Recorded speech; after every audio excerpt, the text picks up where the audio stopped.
comment, bienvenue, welcome once again to another live stream. I am very pleased to have in the virtual studio Mr. Mark Jarvis, a gentleman who has made a career out of starting up, scaling up, and sailing up. That, in other words, selling on and moving on and doing the whole process again, and has done it with a number of times to great success. Today, we're talking about some difficult words. I call them difficult because I still don't know entirely what they mean. Um, the question is, do you need a teacher, a mentor, or a coach? And Mark, what the hell is the difference between them? Thank you for asking, Gareth, and thank you for the colourful introduction. I appreciate that. It's an interesting question, isn't it? And one of those things, as you say, where we bandy these words around a lot and we don't really know half the time what they mean. I think perhaps, as you say, for me, I don't know whether you know, for those audience might know that I've just passed my 60th birthday a couple of weeks ago, and often people have said to me since I passed the birthday, "Am I going to slow down?" The answer to that is no. No. Why would I? And I appreciate, time gets more precious as we get older. Of course it does. So, if anything, I'm going to do more, because while I enjoy, while I love what I do, I want to do more of it. I want to do more of these sorts of things, and I want to do more of these things where I can share my experiences. As you've said there, I've been in business now since the early 1990s. Yes, I've had my fair share of hiccups and setbacks and boo-boos and whatever else you want to call it. But along that journey, I've now started 5 businesses, 5.5, because I've got a good idea for another business in my head at the moment. So, having started that many businesses, you rack up a lot of experience, a lot of miles, if you air miles or something like that, if you like, in terms of business. But you rack up a lot of experience over that time. And I think that speaks to the point that perhaps we discussing a little bit today. What's the difference between a teacher and a mentor and a coach? And I think, when we start in our early days, at school or college or university, it's very much a teaching role, isn't it? We're just picking up information, we're learning information, we're learning our place in the world, and doing all the things that we do. And then we move into, for some of us, we move into our career, and we move into perhaps having our own business. But do you need any help? Now, I'm a great believer in the fact that anybody with an ounce of common sense can start a business. Oh gosh, yes. Whether they should or they shouldn't is another question entirely. But anybody with an ounce of common sense can start a business. And There's that old adage: just because you can doesn't mean you should. well, absolutely. But that's perhaps not. Let's not discuss that today. But with an ounce of common sense, you can start a business, and you can get a business to a certain point. And I found over the years that I've been doing it, that you can get a business to perhaps six figure turnover. So you're in the hundreds of thousands turnover. And that's pretty easy. I mean, after all, I did it in the 1990s. So if I can do it, it must be pretty easy. And as I said, don't get me wrong, I made a lot of mistakes, but it's pretty simple for most people to get a business to a 6-figure turnover. But I think the interesting analogy is in sports. It's we can become an amateur sports person, or perhaps a sort of an amateur pro boundary, if you like. But you can be an amateur sports person just by working hard and doing all the things that you need to do and gaining the knowledge and practicing and doing all of those sorts of things. But as soon as you want to move up to a professional level of sports, you have to have something else. You have to have people around you, whether it's a coach or whether it's a mentor, whether it's a teacher, whatever it might be. But if you're going to move up to a professional level of sports, you've got to have people around you to help you do that. And I think that speaks a lot to the point perhaps we're touching on today, is that's the same in business. It's all very well, you can run an amateur business to 6 figures, no problem at all. But if you want to scale it beyond that, you've got to have other things around you. We can take on the learning, and we can go on courses and workshops and read books and blah, blah, blah, blah, blah, blah. That's okay. But we're just absorbing knowledge. We're upping our skills at a certain level, but we're still really only playing in an amateur world. And as I say, if we're going to move up to a professional level, we've got to have other things around us. Perhaps that's a brief introduction there, perhaps, Gareth. A little bit. I think the issue has become people I come across have been perhaps ensconced within corporate business for a long period of time, and this was ever more recently apparent, coming through the pandemic, come out the other side, perhaps through companies tightening their belts or whatever reason. Suddenly they're cut loose, and they decide to, with the best will in the world, and I'm sure it's all honestly intended, that they are now going to be other people's mentors, or they've decided that they're going to do a 3-week course and become a coach, or whatever form of transport they choose. But the point I'm making is, A, how do you choose between those three? And B, what should be your means for discrimination about whether someone is good for you? It's not just about whether they make you laugh, is it? It's there's got to be something far more poignant there, right? Yeah, and it's a valid point, I think, Gareth, isn't it? I've been on that journey myself, as I've described already. And I have I think a pretty straightforward and simple way to differentiate between the mentor coach thing, because as you say, the line is a bit blurry, I think, isn't it, really? But if we think of it this way, all mentors can coach, but not all coaches can mentor. And here's why. Mentoring is based on experience. If you're going to show somebody how to do something, you've got to have done it yourself. That's the concept of mentoring, really, isn't it? Now, just using me as an example, I'm on my 5.5 business, shall we say, having sold 3. So, there's a track record there which people can go and look at, and I can share with people. But if you decide that you want somebody who can show you what to do, to help you come up with ideas that perhaps you hadn't thought of, or perhaps you can't think of, then perhaps a mentor is the right person to help you. So, for example, if somebody were to come to me for help, they say, Mark, can we have we think we need a little bit of help. If I put my mentoring hat on, I might say, well, actually, that's great.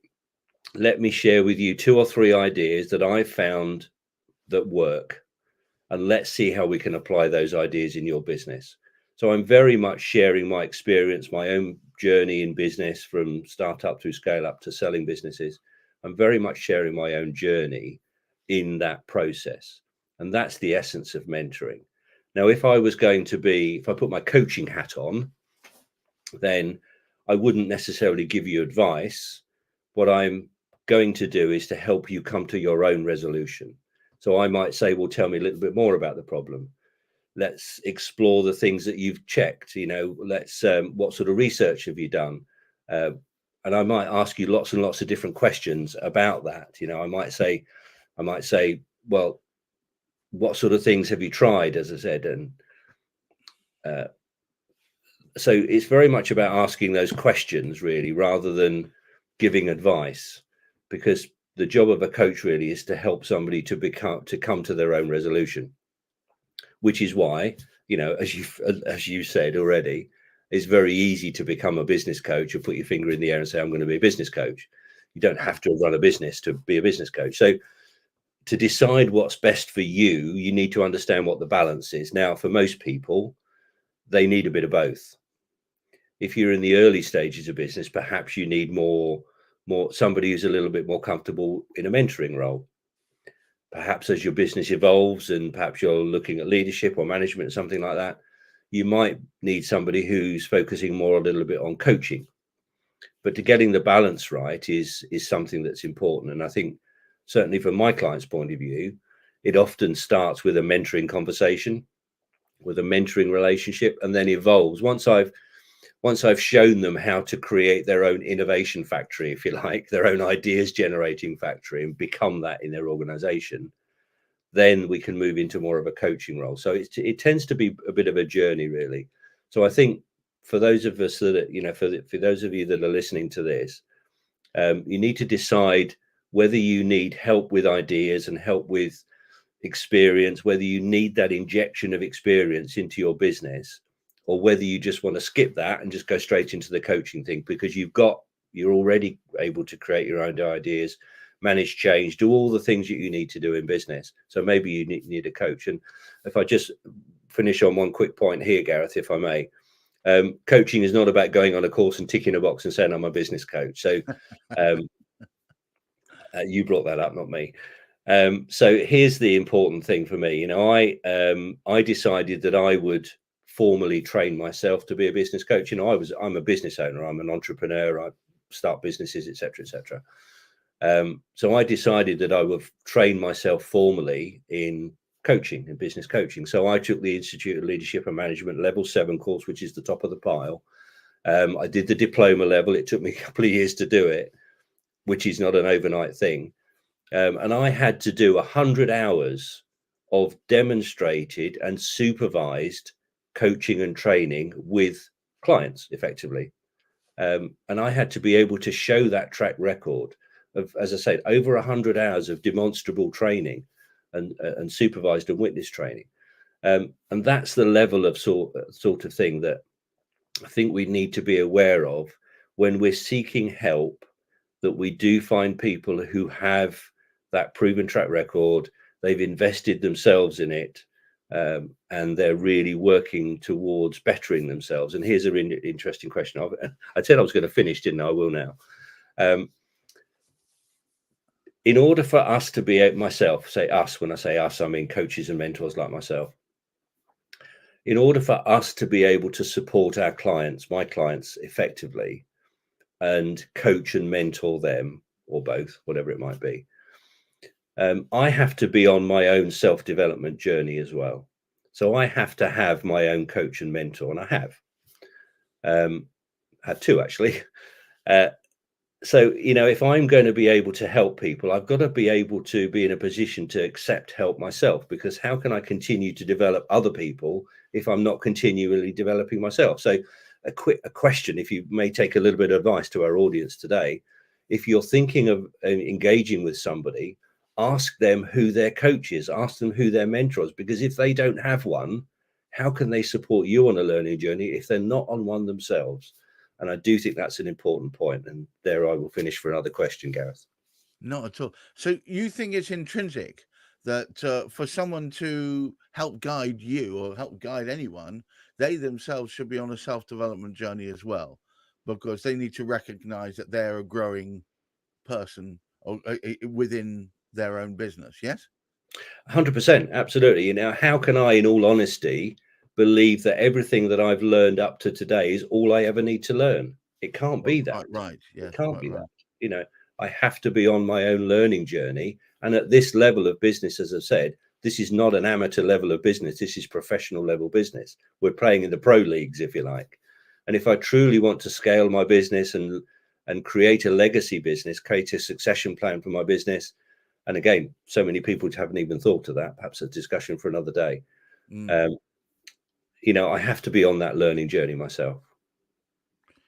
So would you say that the process for you was initially, I suspect you never thought about all this would happen when you first started your first business. You wanted to just guide and run your own ship at the beginning, but once you kind of, dare I say it, kind of gotten the bug for it and gotten to the point where you had a process that was repeatable, what point was it that you said, okay, now I need to ratify this because I want to help other people do the same thing? Was that ever part of the initial journey, or did that come much later? It's a great question, Gareth. When people ask me sometimes how I got to where I am today to doing the things I do, the response to this, I got here by accident, because I did, really. I've running my own businesses. I've started the business they were running, ticking along, and I sold those businesses and it was ticking along. And people would come to me and they'd say, well, can we have some advice? As I've said already, can we have some advice? And I shared with them, okay, well, here's some things I tried. Here's what worked. Here's what didn't work. Here's all the mistakes I made, all the boo-boos, all the potholes I fell in, and all sorts of other things. So here are the things that I've learned on that journey. So I thought, well, actually, I'm sharing this advice, I'm sharing these insights, I'm sharing these ideas with people. How about I create a business which just does that? And that was really the essence of what I started in January 18 now, which is the essence of the coaching, training, mentoring business that I have now. So I've collated a lot of this stuff and created courses and workshops and all sorts of different things that I can support people with in organizations, leadership and management. I have a business mastery program and all sorts of different things that I have, which can help people in a more formal way. But I think from our discussion today, what we're trying to help people to see is what's the difference a little bit, Yes. and what might be best for them. And when And to of choose course, one rather than the other. Because am I right in thinking that there are occasions that if you are bumbling along quite nicely, things seem to be in a way, but you feel like you're almost too scared to do that scale up bit, because it is a kind of more than just a little hop, skip, and a jump. You're really making a solid change to expand and get into the next big league, if you like. You might need a coach for that, just to say, keep going. You've got great ideas. Don't fall back on your laurels. Whereas a mentor might sit you down and say, have you considered these alternative routes? And a mentor's much more involved, right? Whereas if you're correct. just standing on the sideline going rah rah rah, you can do it. A mentor would say, and this is how. Yes, and as I said, most people need a mixture of both, and you will find um, all of the best people, whether they position themselves as a coach or a mentor, all the best people will be able to do a mixture of both. So I think for the people that are listening in today, think about what's right for you now, but not just what's right for you now, what's right for you in the future as well. And as I said, most of my clients tend to begin with more of a mentoring journey, not because they're stuck or they're broken, but because they've just, as you alluded to there, they've reached a bit of a plateau in their world and they just can't seem to break through to the next stage. They're okay, busy, got customers, doing all the things that they need to do. But they just can't seem to break through to that pro level, if you like, to come back to that analogy again. But If they always it's do not what a they bad. will, It's not that they've done something wrong. It's just this is a whole new level, and sometimes referring to a mentor who has achieved that level on more than one occasion will yeah, can help them perhaps see ideas and concepts that they hitherto might have been obscured. it's about choice, isn't it, Gareth? And if I may just make a final point, because I'm very aware that you and I often talk for hours, don't we? Well, we can do very easily. We Um, can reach that, but I it, see your point. Carry on, please. it's very easy for us to be um, put in a position where we might feel like what we've been doing has been wrong. I feel that personally feel that that's very inauthentic, if I'm honest, because after all, we don't consciously do things wrong on purpose. We only do what we feel is right at the time based on what we know. So if other people are able to share some other insights, to give some choices, that might help people make a better decision in the future. So I really, and I don't really agree with people who are positioning themselves into saying, well, actually stop doing what you're doing, stop doing the things the way you're doing them and do them this way because that way was wrong and this way is right. I think that's rather disingenuous, if you like. My belief is that we all do things in the best way we know. If we can present you with some different ideas, perhaps you might choose to do something in a slightly different way. And that's why I say most of the clients that I work with, or pretty much all of them, we start from a mentoring point of view and then we progress over time into a more of a coaching relationship. And that works really well. It worked for me. Well, absolutely. 5 times, 5.5 times, I might say. 5.5 Um, times. Yeah, let's get that. right. May I draw people's attention, please, to the ticker, which is down below. If you want to find out more information about how you can get involved, like coaching or mentoring with Mark, please look at the mark-jarvis.co.uk. Just have a look at that there. Bear in mind, we do tend to regularly live stream. We should be doing one again fairly soon, probably the same time on a similar day. Please watch out for that. But in the meantime, my thanks go to you, Mark, for joining me today and trying to help this old duffer understand a little bit more clearly what the differences are. And I hope to anybody even watching, you found this useful. Have yourself a wonderful rest of the week. Now we're over the hump day, and of course, excellent mental health. Until next time we speak, goodbye to one and all. Thank you, Gareth.